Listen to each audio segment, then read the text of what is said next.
Communication is the key, not just for us humans, but also for our dogs. Communication is pivotal for harmony between us and our little dogs. However, because we don't speak the same language as our dogs, all of us often come across times when we say something and our dog understands the opposite because they fail to understand us. In today's video, we will be telling you about how to communicate with your dog in dog language. But before we start, we would like to share that Monkoodog has come up with a pet app where you can keep track of your dog's vaccination, make dog friends, find pet services, and helps you become a more responsible dog parent. Link to download is given in the description box below. You need to understand that the language you speak is basically the second language for dogs. It is all funny gibberish sounds coming out of your mouth to your dog. So, what is the right way to proceed? The most important aspect in fostering effective communication with your dog is the concept of linking behavior with consequences. Behavior is not good or bad for your dog. However, the consequences are. A dog has an active understanding of desirable and undesirable consequences. Therefore, in order to establish communication with your dog, you need to link its behavior with good or bad consequences. And that you'll do with marker training. In marker training, a marker is used to capture the desired action your dog gives you when you ask it to do something for you.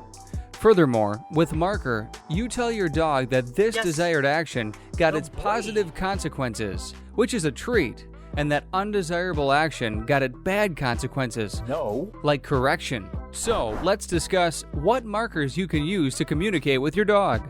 There are two marking ways that you can use to link your dog's behavior with consequences. 1. Verbal marking. 2. Mechanical marking. Verbal marking is nothing but marking a desirable or undesirable behavior with words or sounds to either positively reinforce or correct the dog. A lot of people make the mistake of speaking the verbal markers like they are talking, which is wrong. These markers should sound like a sound that your dog has never heard before or doesn't hear very often from you. Because your dog hears you all the time, it is really important for the verbal marker to stand out when you say it. So let's discuss these markers to link the desirable behavior of your dog with positive consequences. Number 1 is chip. Chip is a marker that should always be followed up by a treat or toy to positively reinforce the dog. It is necessary to load the marker with your dog's favorite food or toy whenever you speak it. Because if you don't, the marker will become meaningless to your dog and it will eventually start ignoring you. And secondly, do not repeat the marker word over and over again. Just say it once as your dog does desirable action and reinforce it positively by offering it treats or his favorite toy. But if you don't have any food or even a toy, you'll use this marker. Good. Good boy. To reinforce that desirable behavior with a lot of praise. Depending on the situation and on the dog you're working with, will actually determine how you will praise the dog. Some dogs really need an upbeat form of praise as they usually stay very low on energy, whereas some will require you to be calm with them, because if you praise them too much, their brain gets overstimulated and they go kind of crazy. So, whenever you're training your dog or puppy, for example, you call your puppy to you and it looks at you, that's the point where you need to mark the action with praise. And keep praising until it gets to you. And that's where it gets to hear chip if you have something to give. Otherwise, pet the puppy to mark the behavior with positive consequences. Now, to link the undesirable behavior of your dog with negative consequences, here are two markers. Number 1 is no. Verbal markers should be used when your dog really screws up. If your dog barks at other dogs or jumps on somebody, or roll over in dirt or poop, that's the point where you instantly need to mark it as bad behavior. This marker should be spoken loudly, as it will only help to catch your dog's attention right at the moment. And don't just stop there. A verbal marker should always be followed up by a bad consequence, like a leash or e-collar correction. Because if you don't do anything after, the verbal marker will hold no meaning to your dog. And the second is is basically a soft no that should be used to mark the undesirable action of your dog. For example, you're obedience training your dog and you ask it to go down.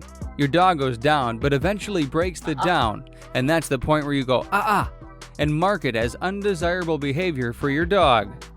This verbal marker doesn't need a physical punishment to follow up. Just make negative reinforcement by making little pressure on your dog and guide it to go down again.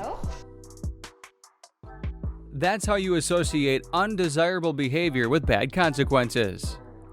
Last but not least is break. It is a terminal kind of marker, which means that your dog is allowed to stop performing as a specific behavior. For example, you ask your dog to sit and it sits. I sit. Then you can say break to set your dog free from sit. Break. Means your dog is free to jump, run, or do whatever until you ask it again to do something. And now comes the mechanical marking. Mechanical marking is nothing but marking your dog's behavior with the help of an object, which is a clicker. A clicker is a small training instrument used in clicker training that makes a sound when you push the button. A lot of trainers use and even recommend clicker training to train your dog, because a dog quickly associates its move or behavior with the clicker. Remember not to click the clicker frequently or back to back, as it will confuse your dog and make him ignorant to clicker eventually. So, watch a bunch of good clicker training videos before you start with your dog. So this is how you can effectively communicate with your dog in dog language. If there are any other queries or suggestions regarding our videos, feel free to let us know in the comment section below. Thank you for watching. Don't forget to make your dog's profile on Monkoodog. Links to download are in the description below.